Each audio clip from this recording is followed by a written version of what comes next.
ပုံဝင်လင်းလင်းပြောမယ်နော်ဒီမှာလူငယ်လေးတွေလည်းပါတယ်ဘုန်းတို့စိတ်တွေကဘယ်ထဲမှာပဲကြက်စားနေတုံးဘယ်ထဲမှာပဲတော့ကျင်လဲနေတုံးဆိုတော့မြင်နေရတာတွေကြားနေရတာတွေတွေးနေရတာတွေနဲ့ပတ်သက်ပြီးတော့ပဲကျင်လဲကြက်စားနေတာအဲ့တော့မြင်နေရတာတွေကလည်းဘာတွေတုံးဆိုလူရှင်တွေပဲမြင်နေရတယ်တနေ့ကုံသွားတယ်တလကုံသွားတယ်လူရှင်တွေပဲမြင်ရတယ်လူတွေကမြင်ရခဲ့တယ်တခါတလေလူတွေကိုမြင်ခွင့်ကြုံပေမလို့မကြည့်ကျင်ဘူးဆိုပြီးတော့မကြည့်ဘူးဟုတ်လားဒါကြောင့်ဆေးရုံဆေးကန်းသွားတဲ့တယ်ကိုကလူမာတွေကြီးမြင်ရတယ်လူမမာကိုမမြင်ရအောင်အဲ့တော့လူမာနဲ့ပတ်သက်တဲ့အတွေ့ပဲတွေ့တယ်လမ်းပေါ်သွားတယ်ဆိုရင်ဖီးလိန်ပြင်ဆင်ပြီးတော့နော်တကယ်ကိုပဲအဆင်ပြေနေတဲ့ပုံလေးတွေပဲမြင်ရတာပါနော်သူတို့ရဲ့အတွင်းရေးနောက်ကျောင်းလိုက်ပြီးတော့အိမ်ထိလိုက်ကြည့်လိုက်မယ်ဆိုရင်တော့အရှုပ်ထွေးတွေကြီးနေမှာပါဟုတ်လားဒါပေမဲ့မြင်ရတာကဘာတော့အဆင်ပြေတဲ့ပုံသဏ္ဍာန်လေးတွေပဲမြင်ရတယ်မာတာပဲမြင်ရတယ်နာတာမမြင်ရအောင်ရှင်တာပဲမြင်ရတယ်သေတာမမြင်ရအောင်အဲ့တော့စိတ်ကဘာလဲဆိုတော့ဒီရှင်တာနဲ့ပတ်သက်ပြီးတော့ပဲတွေးတယ်အဲ့တော့ငါဘလို့နေမယ်ဘလို့ထိုင်မယ်ဘာလုပ်မယ်ဟာဒီရှင်ရေးနေထိုင်ရေးနဲ့ပတ်သက်ပြီးတော့ပဲစိတ်ကဘာဖြစ်နေတော့တွေးနေတာတကယ်လို့သာလူတွေကိုခဏခဏမြင်မယ်ဆိုလို့ရှိရင်သေခြင်းနဲ့ပတ်သက်ပြီးတော့တွေးလိုက်တယ်အဲ့ဒီအတွေ့ကအများကြီးပို့ပြီးတော့လေးနေမယ်နော်ဘဝကရှင်သန်မှုတစ်ခုတည်းနဲ့တိဆောက်ထားတာမှမဟုတ်ပဲကိုဒီဆုံးခြင်းနဲ့ရောပြီးတော့တိဆောက်ထားတာဟုတ်တယ်မဟုတ်လားအဲ့တော့ရှင်သာတစ်ခုတည်းကိုမြင်လို့ရှိရင်တွေးတာကြံတာတွေဟာဗတိနဲ့မှတဘာဝမကြနိုင်ဘူးမမျှတနိုင်ဘူးပေါ့သိခြင်းတရားကိုမြင်ဖို့မလိုဘူးလားမြင်ကြည့်နော်ဒါကြောင့်မလို့သင်္ချိုင်းကုန်းတွေဘာတွေသွားတဲ့တယ်လို့အရင်ထင်တယ်အတုပကိုလိုက်ပြီးတော့ကြည့်တဲ့တယ်လို့ထင်တယ်ဟုတ်လားဩအခုခေတ်အနေနဲ့တမင်တကာကြီးအဲ့လိုသွားမကြည့်အောင်တောင်မှနော်ဗီဒီယိုဖိုင်တွေလူသေးတွေကိုရိုက်ထားတာတွေရှိဓာတ်ပုံတွေကြည့်မတူတာကိုတွေ့ရလိမ့်မယ်ကိုယ့်ရဲ့စိတ်ကမတူတာကိုတွေ့ရလိမ့်မယ်လူသေးကိုမြင်ရတဲ့အခါကျတော့လူဆိုတဲ့အမျိုးကကြောက်တယ်အဲ့ဒီကြောက်တာကိုပဲကြာတော့စဉ်းစားလာတယ်ဘာလို့ကြောက်တော့စဉ်းစားကြည့်ကိုသေးရမှာပဲเนาะတကယ်ကတော့အဲ့ဟိုကြောက်နေတဲ့သဘောလေးရှိတယ်အဲ့ဒါဟိုကလည်းပဲစိတ်ဝင်စားတဲ့အကောင်းလူချင်းတို့ရွာဘက်မှာနွားတက်ပြီးတော့နော်လူမျိုးသားတွေနွားသားရောင်းပြီးတော့နေကြတဲ့နေရာလေးတစ်ခုရှိရွာနဲ့မနီးမွေးမှာပေါ့နွားတွေအများကြီးအဲ့ဒီမှာတက်တယ်အဲ့ဒီနာလှည့်လန်းတွေကစုံနေတယ်ဟိုရွာလာတဲ့လမ်းလည်းအဲ့ဒီနာရောက်တဲ့အဲ့လိုလှည့်လန်းအစုံလေးပေါ့အော်စရာတော့အဲ့ဒီနွားတွေကလေအဲ့ဒီနွားတက်ယုံနာရောက်လို့ရှိရင်ရှေ့ဆက်မသွားတချို့ဆိုရင်ကြောက်လန့်ပြီးတော့ဆွတ်ပြေးတချို့နွားတွေဆိုလို့ရှိရင်ဒူးတုတ်ထားလိုက်တယ်ရှေ့ဆက်ပြီးတော့မယုံတော့နောက်ကျတော့အဲ့ဒီနာလှည့်လန်းကိုပဲဘာဖြစ်သွားအောင်ဆိုကန်းသွားတယ်ဒီပြနေရာနဲ့သွားကြတယ်တွေးမိတာပါငယ်တုန်းကနွားတွေကလည်းပဲသူတို့တည်တဲ့နေရာသူတို့တက်တဲ့နေရာသူတို့တက်ထားတယ်သူတို့အပေါင်းဖော်တွေကိုသူတို့သိပုံရတယ်ဟုတ်လားအဲ့တော့လူတွေကလည်းပဲပါလေလူတွေတွေ့လို့ရှိရင်စိတ်ကတစ်မျိုးဖြစ်တယ်အဲ့ဒီတစ်မျိုးဖြစ်တာကိုစိတ်ဝင်စားတဲ့တယ်ဟုတ်လားကြည့်လိုက်မတူဘူးနော်ဒါကြောင့်မြတ်စွာဘုရားအတုပကမ္မထံဆိုတာတွေကိုအသားပေးပြီးတော့ဟောတာတွေအများကြီးရှိတယ်နောက်ဆက်တွဲအကျိုးရလဒ်ကအလွန်ကြီးမားလို့မို့ဟောတာဟုတ်လားတခါတလေဦးဇင်းတို့ကအမှန်တရားကိုသိဖို့အတွက်နော်ဝိပတ်ပြီးတော့အများကြီးစဉ်းစားနေရတယ်အဲ့လိုစဉ်းစားမနေတော့ဘဲနဲ့သိချင်းကိုလူသေးကောင်ကိုတိတ်တိတ်ကြည့်လိုက်တာလေအဲ့ဒီအတွေးတွေကမြဲမြဲဆန်းဆန်းလုတ်ကြံယူစရာမလိုဘဲနဲ့စိတ်ထဲမှာမြင့်ဖြစ်နိုင်တယ်ဒါတယောက်နဲ့တယောက်တော့ပါရမီဓာတ်ခံနေပါလေလည်းပဲကွာတော့ကွာအောင်မယ်ပေါ့ဟုတ်လားတိုးတော့တေချာတာကတော့ဘသူပဲဖြစ်လူတွေကိုမြင်ရတာနဲ့မမြင်ရတာနဲ့စိတ်အခြေအနေမတူတာကတော့တေချာတယ်ဟုတ်လာ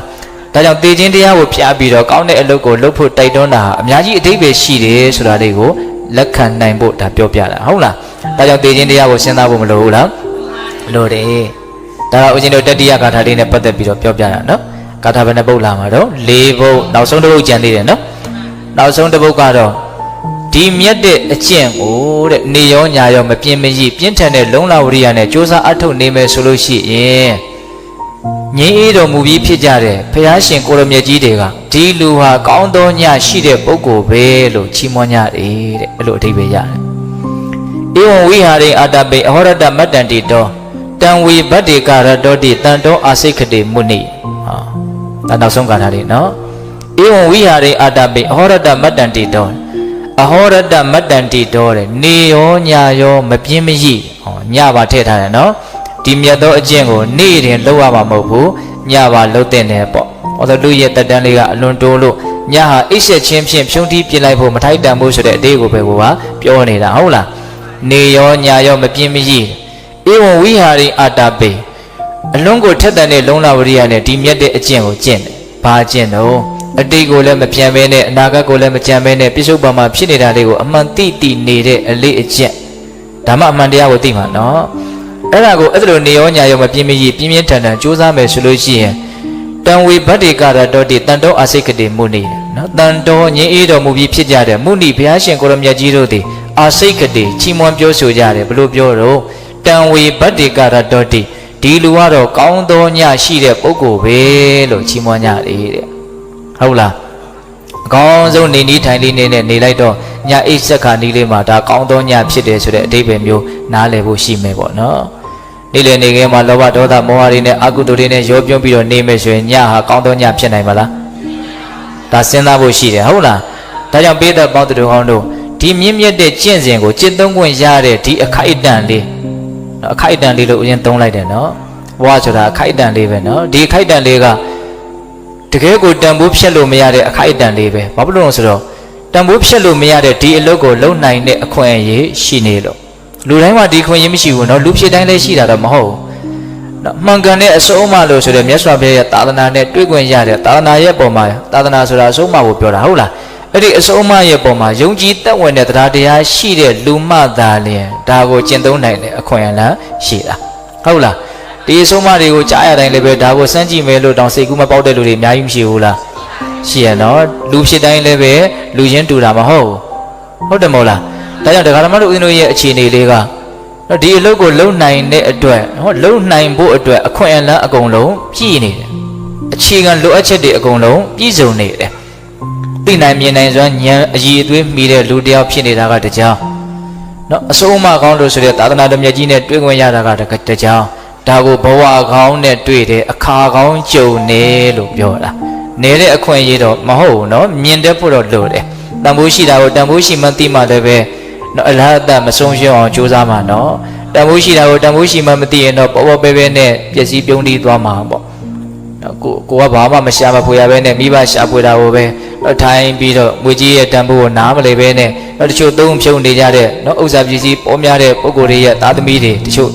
နော်ပတ်စံကိုတန်ဖိုးမထားပဲနဲ့နေကြထိုင်ကြတာဘေးကနေမြင်ရတာနော်တွေးကြည့်ပေါ့နော်ဒါဥမာကိုပြောပြတာဟုတ်လားခုဒကာဓမ္မတို့ဦးဇင်းတို့တွေကလည်းပဲဘဝကကိုပြုခဲ့တဲ့အကြောင်းတရားလေးတွေပြည့်စုံလို့ဒီအလုပ်ကိုလုပ်နိုင်ခွင့်ရှိတဲ့နော်ဘဝဒီအလုပ်ကိုလုပ်တဲ့